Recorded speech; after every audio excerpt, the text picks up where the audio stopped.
செல்வமுத்துக்குமரா போற்றி போற்றி.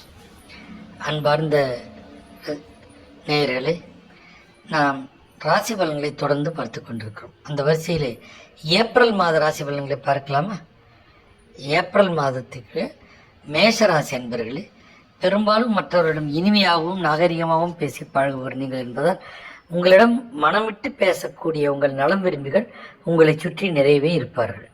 அலுவலகத்தில் உங்களுக்கு பதவி உயர்வு, ஊதிய உயர்வு போன்ற நன்மைகள் கிடைக்க வாய்ப்புகள் பிரகாசமாக உள்ளன. உத்தியோகத்தில் பெரும் பிரச்சனைகள் எதுவும் ஏற்பட வாய்ப்பில்லை என்றாலும் கடின உழைப்பு தேவைப்படும். இரும்பு வியாபாரிகள் தாங்கள் அதிக முதல் போடுவதை தவிர்ப்பது நல்லது. பொருள்கள் விற்றபின் தொழிலில் முதல் போடுவது நஷ்டத்தை தவிர்க்க இயலும். குடும்பத் தலைவர்கள் வீட்டிற்கு தேவையான பொருட்களை வாங்குவீர்கள். உறவினர் விருந்தினர் வருகைகள் ஏற்பட்டு செலவுகள் அதிகரிக்கும். இருப்பினும் தங்கள் சிக்கன நடவடிக்கையால் நீங்கள் கணவனின் மனதில் நீங்காத இடம்பெறுவீர்கள். புதிய ஒப்பந்தங்களில் கையெழுத்திடும் போது முழுமையாக கவனமாக படித்து பார்த்து கையெழுத்திடுவது கலைஞர்களுக்கு நல்லது.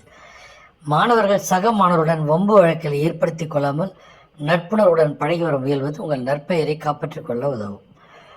பரிகாரம்: சனி பகவானுக்கு வாரத்திற்கு ஒரு முறையாவது எல் சாதம் செய்து சாமிக்கு படைத்து கோயிலில் உள்ள வயதானவர்களுக்கு கொடுத்து வருவதால் உங்கள் குடும்பத்தில் தடைபட்டிருந்த காரியங்கள் யாவும் நிச்சயம் நிறைவேற வாய்ப்புண்டு. மற்றபடி இந்த ஏப்ரல் மாதம் உங்களுக்கு நிறைந்த நன்மைகளை அளிக்கும் மாதமாகவே இருக்கும். வாழ்க வளமுடன். ஓம் சிவாய நமச்சிவாய.